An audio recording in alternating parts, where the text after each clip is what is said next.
Good morning. We are extremely pleased that you are here. It is good to come together for the purpose of co-creating. Do you agree? Yes. You are knowing what you are wanting in your powerful now, in your now where all of your power is. You're knowing. You like desire. You like the feeling of desire. Desire feels good when you believe it, doesn't it? Not so good when you doubt it. Wish I didn't want that thing I want. I felt better before I wanted it. Because wanting it and doubting it is miserable. Hello. Can you feel that your desire gains momentum? Can you feel that sometimes you'll get a small idea about something and then it will become bigger and bigger and bigger? Do you ever feel that your desire is calling you forward? Sort of like it doesn't matter what anybody else thinks about this thing that you want. You know that you want it, and therefore you know it is going to be. And so even though others may doubt it, or maybe even not want you to want it, your desire is so clear, so pure, so unrestricted by your own doubt that the doubts that others have are completely irrelevant. We really like it when not only are the doubts of others about what you want completely irrelevant, but we really like it when your own doubts are irrelevant. But they can't be, can they? Your own not believing in what you want can never be irrelevant, because it's an active vibration that is within you. When you say, I want this, but you've just contradicted your own vibration of desire, and you've slowed or maybe even stopped the momentum of your desire with your countering thought. And yet you don't do it on purpose. You're just being realistic, right? You're just facing reality. You're just using your experience that you've gathered so far to balance out what sometimes feels to you like an impossible dream or a frivolous thought or something that is not realistic. But we want you to understand that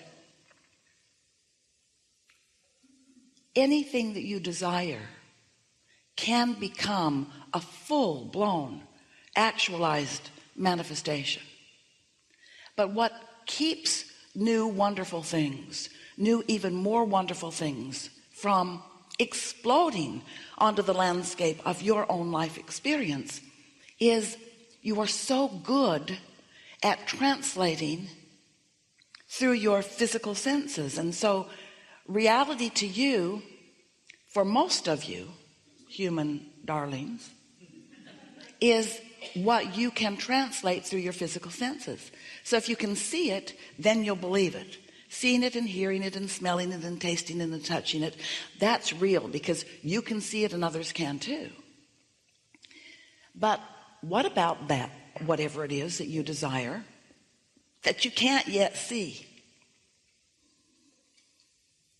If you use what you can see as the dominant basis of what you offer vibrationally, and what you're seeing is the absence of what you desire, now you're offering a vibration about the absence of what you want all day, every day, because you're not seeing it, and you're not seeing it, and you're not seeing it, and you're taking score.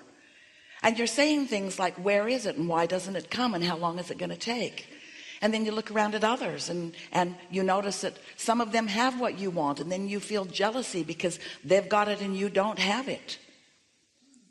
And it's because you are facing reality all day, every day, and not often are you creating reality all day, every day, because you're letting your vibration, you know what we mean by your vibration? In every moment that you are conscious, awake, you are offering a vibration. Your attention to anything is causing you to offer a vibration that law of attraction is responding to. So you're getting back what you're giving out all day, every day. But most people offer their vibration almost exclusively based upon what they are observing, which means, and we love you so much, but we're going to give you this temporary label, and by the end of the day it will be softened tremendously. You are reactors, you are reactionary, you are reacting to things, and so most of your vibration is a reaction to something that you've seen. So if you're seeing not enough money and you're reacting to that, you're offering a vibration that's keeping that going.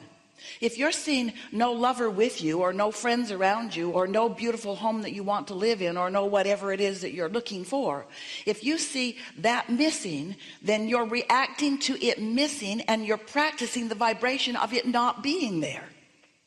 So then occasionally you set a goal, or you write it down, or you put a smile on your face and you say something that sounds really positive about what you want. But the question that we are asking you is, how much weight does that carry in terms of time and balance of your flowing of vibration? How much percentage of your time do you spend flowing toward your dream of what you want in comparison to the time that you're flowing toward what you've already got? It's a big question to ask yourself. We'll give you the answer.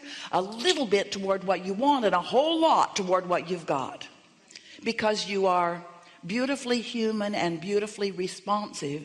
You're so good at the reason that you came here that you're shooting yourself in the foot with your expertise at doing it. And what we mean by that is you're so good at translating vibration into this physical realization of reality through your physical senses that has more meaning to you. When you say, I want to be real, you mean I want to weigh the pros and the cons and the pluses and the minuses, and I don't want to leave out any of the facts. Sure, I'll talk about good things, but I must equally talk about bad things, because I want to be an objective human who is facing reality. And we say, you do to a certain extent. That's what step one of the creative process is. Yes, you want to evaluate the contrast, and you want to come to your conclusions about what you prefer from doing that. But if you get stuck in that step one phase of exploring what is, exploring what is, exploring what is, exploring what is, exploring what is, practicing the vibration of what is, practicing the vibration of what is, practicing the vibration of what is, practicing the vibration of what is, then what is just keeps being what is in your life. Different faces, different places, same experience, because you practice it into being, and then you observe what you've practiced into being, so it bees more, and you practice it more, so it bees more, and you practice it more, and it bees more, and you practice it more, and then you say, hey, this isn't fair. And we say, yes, it is. You create your own reality. You get what you think about, whether you want it or not. So you want to ask yourself, how much time am I spending thinking about things I do not want under the cover of being objective or being real? We would define ourselves differently. We would say, I'm really picky about what I think about. And I choose what I think about based upon how it feels to me. Now, why is that a good idea? Well, in order to understand why what you feel matters so much in terms of really, really good guidance for you, you have to understand that there are two aspects of you that are having a relationship at all times. Before you came into this body, you were source energy. Some of you get that. Some of you believe that you were source energy, then you came into this body, and when you have your physical death experience, that you will then be source energy again, or non-physical, physical, non-physical. But what's really going on is that you are non-physical, even though you are physical. There is a stream of your non-physicalness that is flowing to you. And that stream of you that is flowing to you is life force. It is life source. It is the fuller version of you. It's the fuller version of you, not just because it was fuller than you let yourself be in your body. It's the fuller version of you because since you got here in your body, you've been exploring and becoming even more. When you don't have enough of something, you ask for more, and that non-physical part of you becomes the vibrational essence of that more. When someone's rude to you, You ask for a nicer world. When you're rude, you ask for a nicer world. Everything that you live is causing that inner part of you to expand, and expand it does. Oh. So then when you take that understanding of this you that is having a relationship with you, and you apply to that understanding your understanding of the law of attraction.